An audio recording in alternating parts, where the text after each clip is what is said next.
আল্লাহ তাআলা বলেন ওয়ামান কানা ইউরিদু হারসাদ দুনিয়া নুতিহি মিনহা, যে আল্লাহ তাআলার কাছে দুনিয়া চায়, সে যতটুকু চায় আল্লাহ তাআলা তাকে ততটুকু দেন না। নুতিহি মিনহা, আল্লাহ তাকে দুনিয়া দেন কতটুক, বলে সে যতটুক চেয়েছে অতটুকু নয়, বরং আল্লাহ যতটুক চেয়েছেন তাকে ততটুকু দেন। তার মানে শুধু দুনিয়া চাইলে দুনিয়ার চাওয়াও পূরণ হয় না, উপরন্ত আখিরাতকে হারাতে হয়। আল্লাহ বলেন ওয়ামা লাহু ফিল আখিরাতি মিন নাসিব, আর আখিরাতে তাদের জন্য কোনো কিছু নাই, আখিরাতে কিছুই থাকবে না। তাইলে দুনিয়াও পরিপূর্ণ পাইল না, আখিরাতও হারাইল।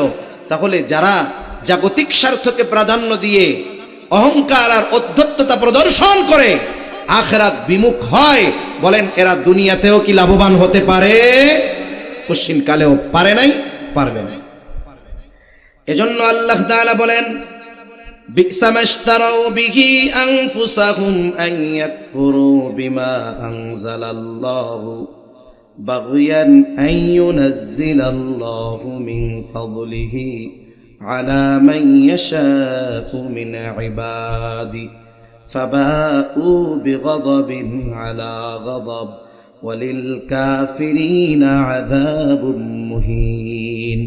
মূলত এই আয়াতে আর আগের আয়াতে আল্লাহর রাসূল এবং আল্লাহ প্রদত্ত প্রেরিত এই কোরআন, নাজিলকৃত কোরআন, এই দুইটা থেকে দূরে থাকা, এই দুইটাকে অস্বীকার করা, দুনিয়ার অহংকারের কারণে এই দুইটাকে বাদ দেওয়া, এটা কতই না ক্ষতির কারণ। আল্লাহ বলেন কত নিকৃষ্ট সেই বস্তু যার বিনিময়ে ওরা নিজেদেরকে বিক্রয় করতেছে, ওরা আল্লাহ যা অবতীর্ণ করেছেন তা অস্বীকার করেছে, শুধুমাত্র এই অহংকার আর জিদের কারণে, যে কেন আল্লাহ নিজেদের বান্দাদের মধ্যে যার প্রতি ইচ্ছা স্বীয় অনুগ্রহ অবতীর্ণ করেন। এখানে মূল ফ্যাক্টরটা কোরআন এবং আল্লাহর রাসূলকে অস্বীকার করার যেই মূল কারণ ইহুদিদের, এক নম্বর কারণ হলো যে তারা আশা করেছিল শেষ নবী বনি ইসরাইলদের মধ্য থেকে আসবে। তাদের আশা কি ছিল? শেষ নবী বনি ইসরাইলদের মধ্য থেকে আসবে, কিন্তু শেষ নবী তো বনি ইসরাইলদের মধ্য থেকে আসে নাই। দ্বিতীয়ত তারা চিন্তা করেছিল এই তাওরাত কিতাবই হবে তাদের জন্য চূড়ান্ত সংবিধান, সেটাও হয় নাই। বরং কোরআন নাজিলের মাধ্যমে কোরআনের অনুসরণ করা, নবীজির আগমনের মাধ্যমে ঈসা আলাইহিস সালাম, মুসা আলাইহিস সালামের অনুসরণ বাদ দিয়ে নবীজির অনুসরণ করা, এটা যখন আল্লাহ তাআলা আবশ্যকীয় করে দিলেন, ওই যে নিজের বংশ থেকে নবী আসে নাই, নবী যেহেতু আসে নাই, কোরআনও ওই বংশের মধ্যে আসে নাই, এই অহংকারে, এই জিদে এরা আল্লাহর প্রেরিত রাসূলকে, কোরআনকে অস্বীকার করা শুরু করছে। কেন? তারা আল্লাহ যাকে খুশি তাকে দিবেন, ওদের মন মতো তো দেন নাই, এজন্য। ফলে ওরা কি হইল? আল্লাহ রাব্বুল আলামিন বলেন এর কারণে ওরা ক্রোধের উপরে ক্রোধ নিয়ে ফিরল, নবীকে মানল না, কোরআন মানল না, বরং বারবার নবীকে হত্যার প্রচেষ্টা করল। ফলশ্রুতিতে আল্লাহ তাআলা জানায় দেন ওয়ালিল কাফিরিনা আযাবুম মুহিন। এই ইহুদিরা অহংকারের কারণে নবীকে, কোরআনকে অস্বীকার করার মাধ্যমে কোরআনের কোনো সমস্যা হয় নাই, নবীজির সম্মান কমে যায় নাই, বরং তারা কুফরি করার কারণে আল্লাহ জানায় দেন আল্লাহ তাআলা তাদের জন্য অপমানকর এক শাস্তির ব্যবস্থা করে রেখেছে। আমাদের ক্যারেক্টারগুলোর সাথে এগুলো মেলানো দরকার, আমাদের চরিত্রের সাথে এগুলো মেলানো দরকার। এক জায়গায় এক রাজনৈতিক বক্তা ওয়াজ করতেছে, ওয়াজ মাহফিলের মধ্যে ওনারে বক্তব্য দিতে দিছে। এর আগে একজন ওয়াজ করছে কোরআন হাদিসের আলোকে শাসন ব্যবস্থা নিয়ে। তা উনি একটা রাজনৈতিক দলের নেতা, উনি বক্তব্যের মাধ্যমে যেটা বুঝাইলেন, আমি আমার ক্ষুদ্র জ্ঞানে যেটা বুঝলাম, ইসলামী শাসন ব্যবস্থা, কোরআন হাদিসের আইন, এগুলো আল্লাহ রসুল এবং এরপরে সাহাবায়ে কেরাম, সর্বোচ্চ তাবেঈন, তাবে তাবেঈন, এই পর্যন্ত সীমাবদ্ধ। এরপরে যেহেতু গোটা দুনিয়াতে গণতন্ত্র, সমাজতন্ত্র, রাজতন্ত্র, এই কয়েকটা বিষয় প্রতিষ্ঠিত আছে, যেহেতু এই বিষয়ে পৃথিবীর সবাই ঐক্যমত হয়েছে, এজন্য এখন দুনিয়াতে এই পদ্ধতি চলবে, কোরআন হাদিস না মানলেও অসুবিধা নেই। আপনি বুঝলেন, আলহামদুলিল্লাহ, আর কেউ বুঝে নাই। এই পৃথিবীতে কোরআন হাদিস না মানলে কোনো অসুবিধা নাই। নাউজুবিল্লাহ কোন না কেন এত জোরে? আপনার কি আমার কথা বুঝতে অসুবিধা হচ্ছে? তাকবীর দেন, নারায়ে তাকবীর, নারায়ে তাকবীর। হ্যাঁ, তাহলে তার বক্তব্যটা কি? কোরআন হাদিসের আর প্রয়োজন নাই। এখন এই গণতন্ত্র, সমাজতন্ত্র, রাজতন্ত্র যা আছে সবগুলাই যথেষ্ট আমাদের জন্য। তা এই কথা যারা বলে, আবার উনি বলতেছে যে উনি খুব ইবাদত করে, প্র্যাকটিসিং মুসলিম। তা আমি তো শুনে শুনে চলে আসছি, দাঁড়ানোর মতো সুযোগ হয় নাই। তা আমার তখন যাইয়া বলতে মন চাইছিল যে তুই কিয়ামত পর্যন্ত যদি হায়াত পাইয়া সেজদায় পড়ে থাকস, ওই বিশ্বাস যদি তোর অন্তরে থাকে, তুই বেঈমান, কোনো সন্দেহ না। এজন্য ওই ইহুদিরা আল্লাহ প্রদত্ত এক কিতাব তাওরাতের উপরে আমল করত, যদিও তারা অনেক পরিবর্তন করেছে। ঈসা আলাইহিস সালামকে নবী বলে স্বীকার করত, কিন্তু আল্লাহর রাসূলকে নবী হিসাবে না মানার কারণে, কোরআনকে তাদের জন্য সংবিধান হিসাবে, পথপ্রদর্শক হিসাবে না মানার কারণে আল্লাহর লানত তাদের উপরে। শুধু তাই না, আল্লাহ জানিয়ে দিয়েছেন কঠিন শাস্তি আল্লাহ তাআলা তাদের জন্য প্রস্তুত করে রেখেছেন, অপমানকর শাস্তি। এই লোকগুলো যারা এই কথাগুলো বলে বেড়ায়, এরাও ওই ইহুদিদের অন্তর্ভুক্ত। সেজন্য নামাজ পড়লেই হবে না, আমার আকীদা, আমার বিশ্বাস ঠিক রাখতে হবে। আমি পারতেছি না ইসলাম প্রতিষ্ঠা করতে, এটা আমার দুর্বলতা, এটা আমার ব্যর্থতা, এটা আমার অক্ষমতা। আমি আল্লাহর কাছে এই অক্ষমতা, ব্যর্থতার জন্য মাপ চাইব, আর বলবো আল্লাহ, আমার তো মন চায়, আমি ইসলামের উপরে চলার চেষ্টা করতেছি, আমার পরিবারকে চালানোর চেষ্টা করতেছি, কিন্তু আমার তো সমাজকে, রাষ্ট্রকে, দেশকে পরিবর্তনের ক্ষমতা নাই। আল্লাহ এই অক্ষমতার কারণে আমার মাফ করিয়েন। দরকার ছিল এটা বলার। আর এরা একটু ক্ষমতার স্বাদ নেবার আশায় সরাসরি বক্তব্যের মাধ্যমে ওয়াজ মাহফিলের প্যান্ডেলে দাঁড়িয়ে কোরআন হাদিসের একেবারে বিপরীত কুফরি কথা তারা বলতেছে। এজন্য উচিত ওয়াজ মাহফিলগুলোর মধ্যে যিনি ওয়াজ করবেন তার নাম, প্রয়োজনে কারো নাম হবে না, পোস্টারে শুধু হবে অমুক জায়গায় অমুক দিন মাহফিল। কেন বক্তার নাম শুনে, পরিচয় শুনে ওয়াজে আসতে হবে? এখানেই তো ইখলাসের কবর রচনা হয়ে গেছে। কে আসবে কেউ জানবে না। আমরা কোরআন হাদিসের মহব্বতে আসব। আপনার পাশের, আপনার মসজিদের ইমাম এখানে ওয়াজ করবে, আমরা কোরআন হাদিস শুনতে আসছি। এই পোস্টারিং, নাম্বারিং, সিরিয়ালিং এগুলো করতে গিয়ে ওয়াজ মাহফিলের যে রুহানিয়াত ছিল, এগুলো সব ধ্বংস হয়ে গেছে। আমরা চিন্তা করছিলাম যে মনে হয় একটা প্রেক্ষাপট পরিবর্তন হবে, তবে বাংলাদেশের যারা ওই লাইনে আছে, এগুলার ল্যাথ সব ওইটার মতো, তেল দিয়ে টানলেও জীবনে সোজা হবে না, অবস্থা সব একরকম। রাগ হইেন না, এগুলো আফসোসের সাথে বলা যে মানুষ কেমনে দ্বীনি মাহফিলগুলোর মধ্যে দাঁড়িয়ে সরাসরি কুফুরি কথা বলে। আবার কিছু লোকও দেখি পাশ থেকে সমর্থন দেয়, আওয়াজ পাওয়া যায়, ঠিক ঠিক ঠিক ঠিক। তার মানে তুই চুপ ছিলি, কোনো মতে হয়তো বাঁচতি, ঠিক কইয়া তো তোর ইমানটাও গেছে গা। এই জন্য সাবধান, সতর্ক থাকা দরকার। এরপরে আল্লাহ রাব্বুল আলামিন বলেন, وَإِذَا قِيلَ لَهُمْ آمِنُوا بِمَا أَنزَلَ اللَّهُ قَالُوا نُؤْمِنُ بِمَا أُنزِلَ عَلَيْنَا وَيَكْفُرُونَ بِمَا وَرَاءَهُ وَهُوَ الْحَقُّ مُصَدِّقًا لِمَا مَعَهُمْ قُلْ فَلِمَ تَقْتُلُونَ أَنبِيَاءَ اللَّهِ মিন ক্বাবলু ইন কুনতুম মুমিনিন।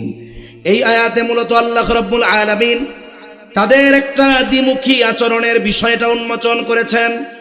তাদের বিশ্বাস যে দ্বিমুখী বিশ্বাস, তারা যে দুমুখ সাপের মতো, আল্লাহ তাআলা এই আয়াতের মাধ্যমে জানিয়েছেন। আল্লাহ তাআলা বলেন, যখন ইহুদিদেরকে বলা হয় ওয়া ইযা কিলা লাহুম আমিনু বিমা আনজালাল্লাহ, ঈমান আনো, আল্লাহ যে কিতাব অবতীর্ণ করেছেন তার উপরে তোমরা ঈমান আনো, তার মানে তোমরা কোরআনের উপরে ঈমান আনো। তখন তারা কি বলে? তখন তারা বলে ক্বালু নুমিনু বিমা উনজিলা আলাইনা ওয়া ইয়াকফুরুনা বিমা ওয়ারাআহ। কোরআন নাজিল হওয়ার পরে যখন তাদেরকে বলা হলো যে কোরআন নাজিল হয়েছে, এর উপরে তোমরা ঈমান আনো, তখন তাদের জবাব কি? তারা বলে আমরা ঈমান তো এনেছি, আমাদের প্রতি যেই কিতাব নাজিল করা হয়েছে তার প্রতি আমরা ঈমান রাখি। তার মানে তারা বলে আমরা তো তাওরাতের উপরে ঈমান রাখি, আমাদের উপরে তো তাওরাত নাজিল করা হয়েছে, এটাও তো আল্লাহর কালাম, আমরা এটার উপরে ঈমান আনবো, এটার উপরে ঈমান এনেছি, নতুন করে কোরআনের উপরে আবার ঈমান আনার দরকার কি?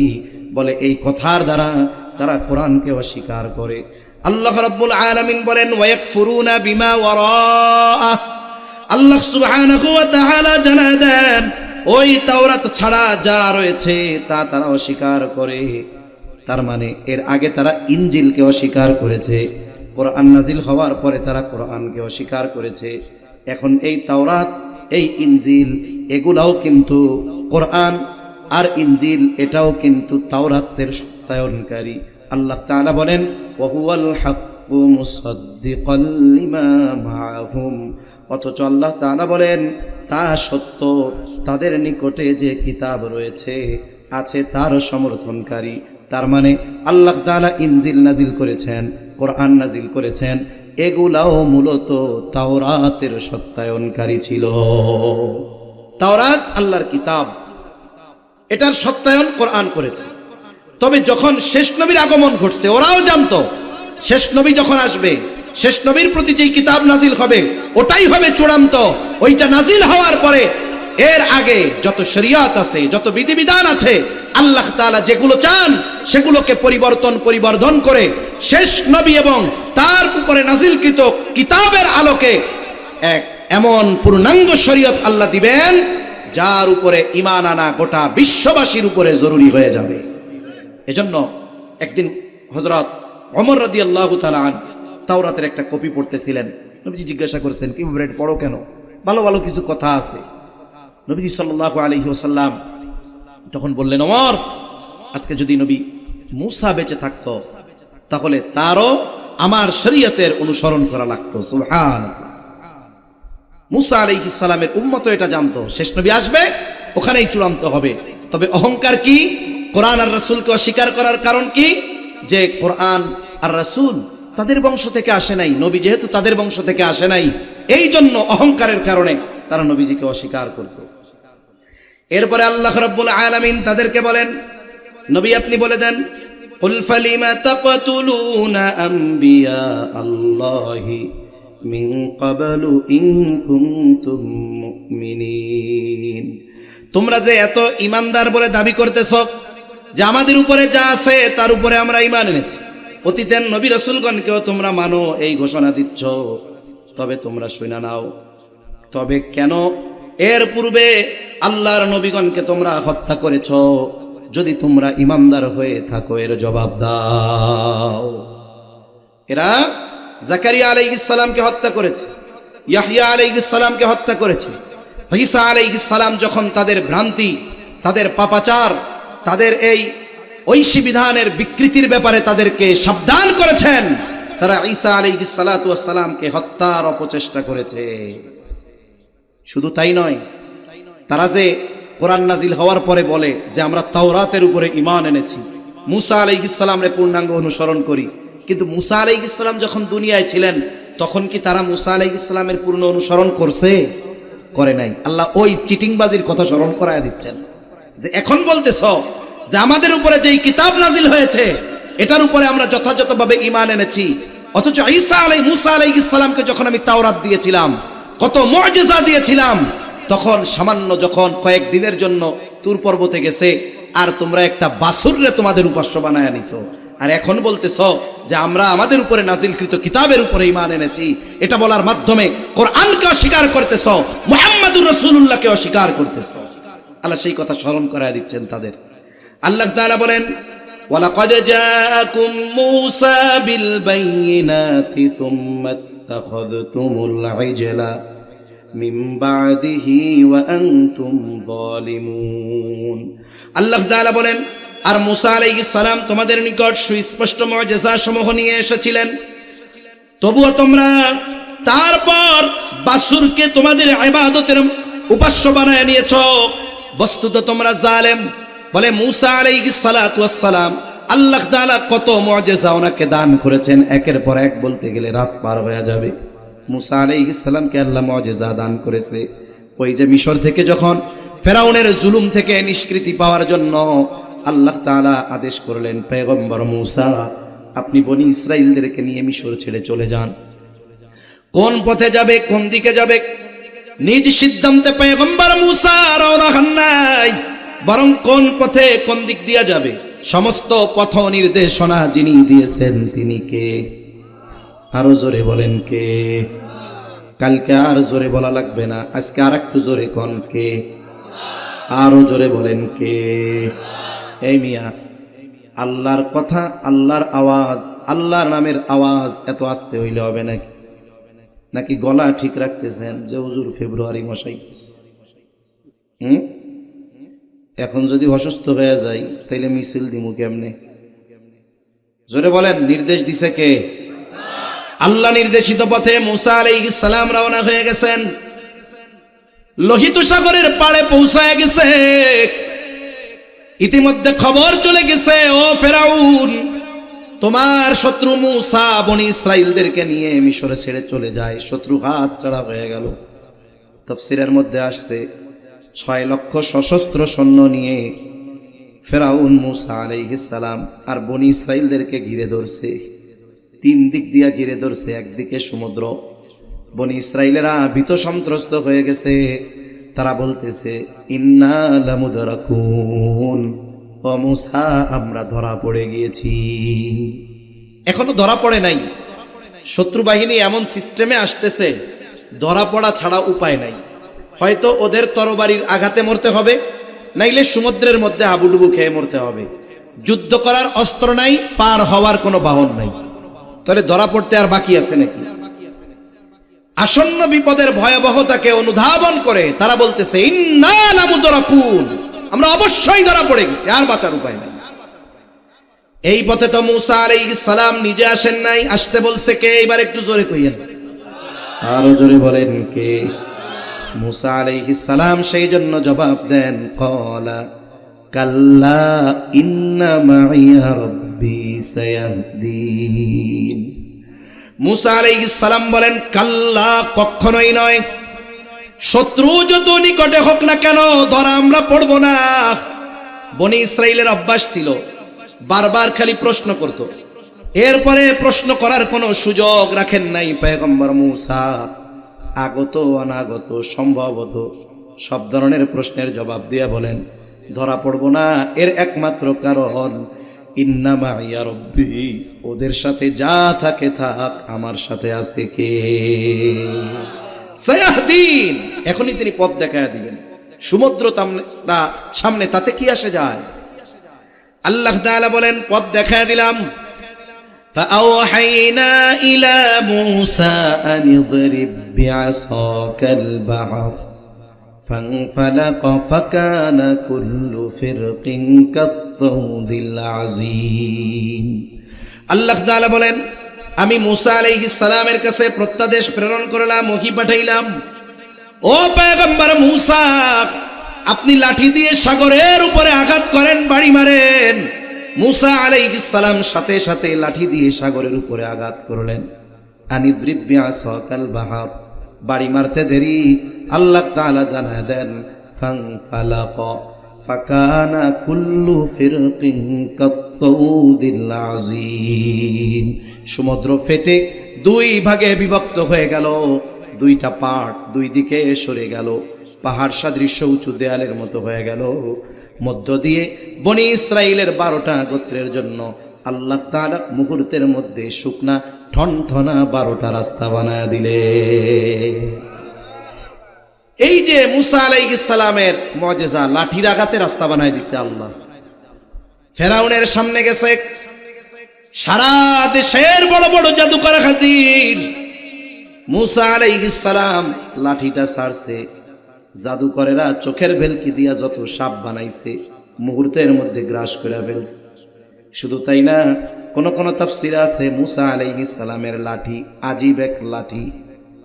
বলে উনি যখন লাঠিটা পাশে রাইখা ঘুমাইতেন, কয়েকজন চেষ্টা করছে চুরি করার জন্য।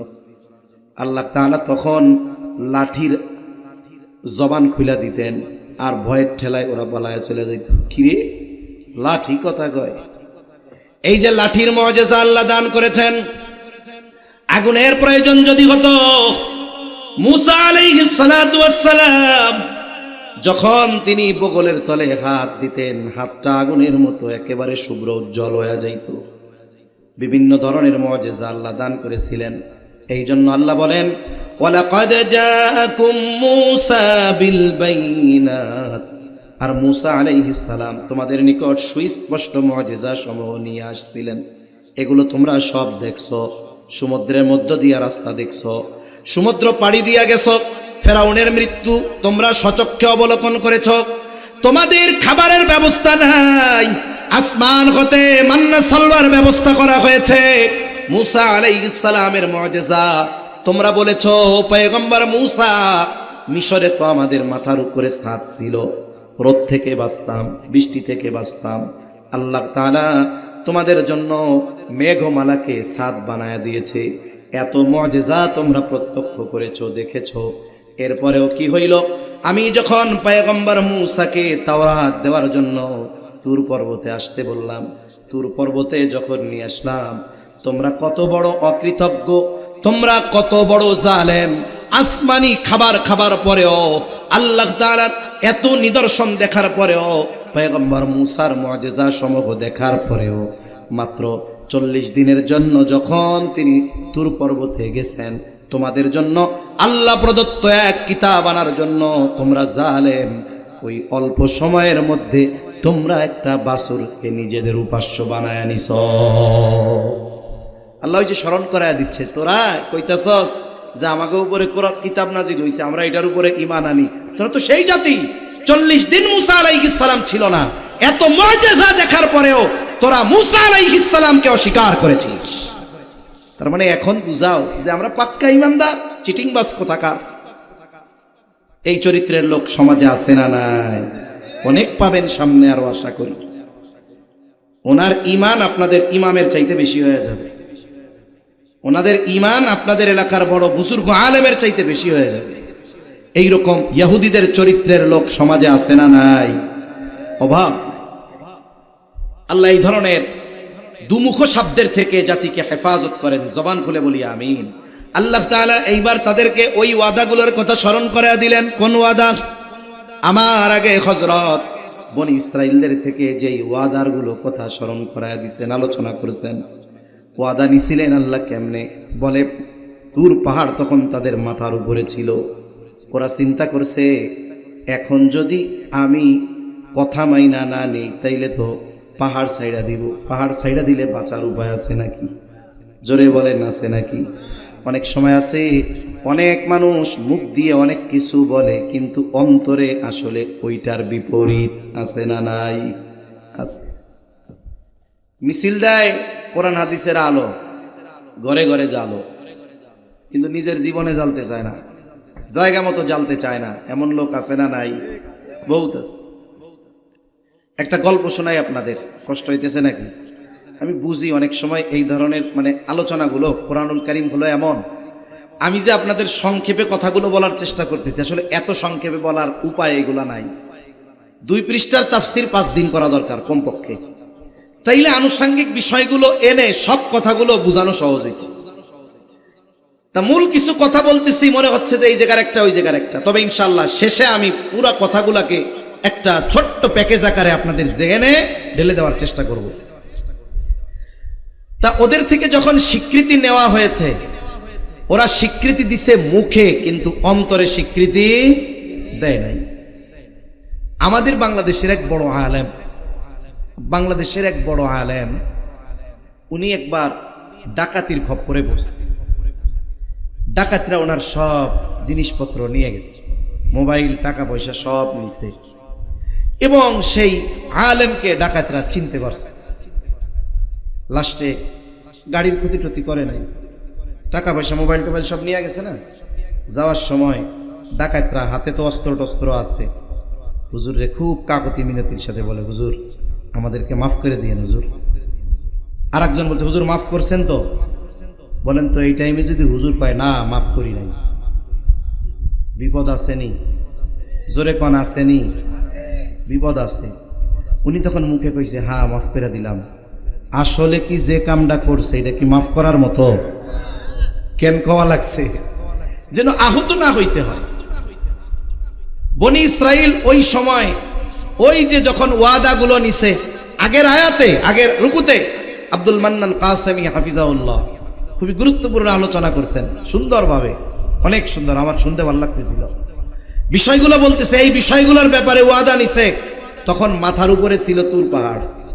ওয়াদা যখন চাইছে মাথার উপরে কি পাহাড়?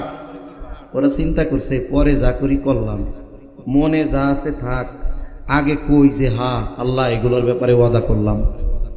কিন্তু আসলে আন্তরিকভাবে কি তারা ওয়াদা করছে? করেন। আল্লাহ সেই কথা মনে করায় দেন। আল্লাহ তাআলা বলেন, وَإِذْ أَخَذْنَا مِيثَاقَكُمْ وَرَفَعْنَا فَوْقَكُمُ الطُّورَ।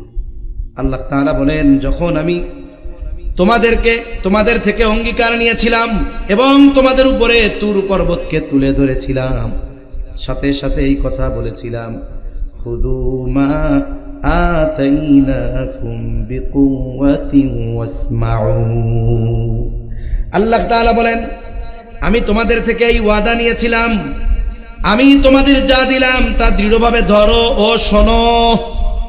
ধরো মানে আমল করো, একাগ্রতার সাথে শোনো, আমল করো। বনি ইসরাইলদেরকে দেওয়া হয়েছিল তাওরাত। তাওরাতের অনেক কথা কোরআনে আছে, যেমন ওই যে বিষয়গুলোর প্রতিশ্রুতি ওগুলো তো তাওরাতে আছে, কিন্তু আল্লাহ আমাদেরকেও জানায় দিয়েছেন যে বিষয়গুলোর ব্যাপারে ওয়াদা নিয়েছিলাম। আল্লাহ তাআলা তাদের বললেন, এই বিষয়গুলো একাগ্রতার সাথে শোনো, দৃঢ়ভাবে ধরো, তার মানে তোমরা আমল করো। যেমন নবীজি এক হাদিসের মধ্যে বলেন, তারাকতু ফীকুম আমরাইন লান তাদিল্লু মা তামাসসাকতুম বিহিমা কিতাবাল্লাহি ওয়া সুন্নাতা রাসূলি। নবীজি বলেন, আমি তোমাদের জন্য দুটো জিনিস রেখে যাচ্ছি। কয়টা জিনিস? একটা হলো আল্লাহর কিতাব, আর একটা হলো তার নবীর সুন্নাত। এই দুইটা জিনিসকে তোমরা যদি আঁকড়ে ধরো তাহলে তোমরা কখনো পথভ্রষ্ট হবা না। আঁকড়ে ধরা মানে কি? এই যে কোরআন আর হাদিস একেবারে কার সাথে সুপারগুলো দিয়ে লাগাই থাকো, এটা আঁকড়ে ধরা মানে কি? যথাযথভাবে এগুলোর উপর আমল করা, অনুসরণ করা। এটা যারা করবে তারা পথভ্রষ্ট হবে না। আল্লাহ তাআলা বললেন, যে বিষয়গুলোর ওয়াদা নিয়েছি এগুলো শোনো, সাথে সাথে দৃঢ়ভাবে ধরো আর এগুলোর উপরে আমল করো, এটাই মূল উদ্দেশ্য। কিন্তু বলেন তো, তারা মুখে যা বলুক, অন্তরে যদি নাও মানে, দুনিয়ার কেউ না বুঝলেও অন্তরের খবর যিনি জানেন তিনি কে? আল্লাহ তাআলা বলেন, তোমরা কি করলা? ক্বালু সামি'না ওয়া আসাইনা। তোমাদেরকে বললাম এগুলো দৃঢ়ভাবে ধরো, শোনো, আমল করো, আর তোমরা কি কইলা? আল্লাহ সামি'না, আমরা শুনলাম, আর মনে মনে কইছো আসাইনা, আমরা এগুলো মানব না। ওই ফাকির কথাও কিন্তু আল্লাহ তাআলা জানতেন, ঠিক কিনা বলেন? এরপরে আল্লাহ তাআলা বলেন, ওয়া উশরিবু ফি কুলুবিহিমুল ইজলা বিকুফরিহিম ফাকালিলাম মা ইউমিনুন। এই যে আল্লাহর আদেশ মেনে না নেওয়া, আল্লাহর হুকুম আহকাম মেনে না নেওয়ার কারণে আল্লাহ তাআলা ওদের হৃদয়ে, ওদের কুফরির কারণে, ওই যেই বাসুরের প্রতি তারা আকৃষ্ট হয়েছিল, এই কুফরির কারণেই আল্লাহ তাআলা ওই মানুষগুলাকে ওই বাসুর পূজার প্রতি আল্লাহ তাআলা আকৃষ্ট করে প্রবিষ্ট করে দিয়েছিলেন। এগুলো কুফরির কারণে। এজন্য মনে রাখতে হবে, যখন কোনো পাপীর পাপাচারের সীমা পার হয়ে যায়, আল্লাহ তাআলা তখন তারে আরো পাপ করতে দেয়। অনেক সময় আমরা আফসোস করি না, আরে বড় জালেম, এর কি আল্লাহ চোখে দেখে না? আরে দেখে, তবে আল্লাহ এরপরেও পাপ করার সুযোগ দেয় কেন? বলেন তো, 2 তালার থেকে যদি একটা মদ পইড়া যায়, অধিকাংশ সময় হাত পা ভাঙবে, আশা করা যায় মরবে না যদি মাথা টাথা শক্ত জায়গা না পড়ে। কিন্তু ওইটারও যদি 200 তালার থেকে ফালানো হয়, কি হবে কন্যা? বত্তা হয়ে যাবে, খুঁজা পাওয়া যাবে না, এমন অবস্থা হবে। পাপীকে পাপ করার সুযোগ আল্লাহ কেন দেন? পাপের প্রতি আকৃষ্ট কেন করে দেন? ওর শাস্তির মাত্রা বাড়ানোর জন্য। আল্লাহ রাব্বুল আলামিন এরপরে বলেন কুল বিসা মা ইয়ামুরুকুম বিহি ঈমানুকুম ইন কুনতুম মুমিনিন। হাবিব আপনি বলে দেন, তোমরা যদি বাস্তবেই ঈমানদার হয়ে থাকো তবে তো তোমাদের ঈমান তোমাদের প্রতি অতি নিকৃষ্ট বিষয়ের শিক্ষা দেয়। তোমরা যে কইছো আমরা তাওরাতের উপরে ঈমান এনেছি, আমরা তাওরাত মানি, এই তাওরাতেই তো আল্লাহ তাআলা আখেরি জামানার পয়গম্বরের কথা বলছে, ঠিক কিনা বলেন? আখেরি জামানার নবীর ঈমান উপরে ঈমান আনার কথা বলেছে, কোরআনের উপরে ঈমান আনার কথা বলেছে। শুধু তাই না, তাওরাত ইনজিলের মধ্যে রাসূল সাল্লাল্লাহু আলাইহি ওয়াসাল্লামের সাথীগণ যারা, সাহাবায়ে কেরাম যারা, তাদের চরিত্রের কথা পর্যন্ত বর্ণনা হয়েছে। তা তাওরাতের কথাই তো তোমরা অস্বীকার করলা। আসলে তোমরা চিটিংবাজ, তোমরা কোরআনও মানো না, তাওরাতও মানো না।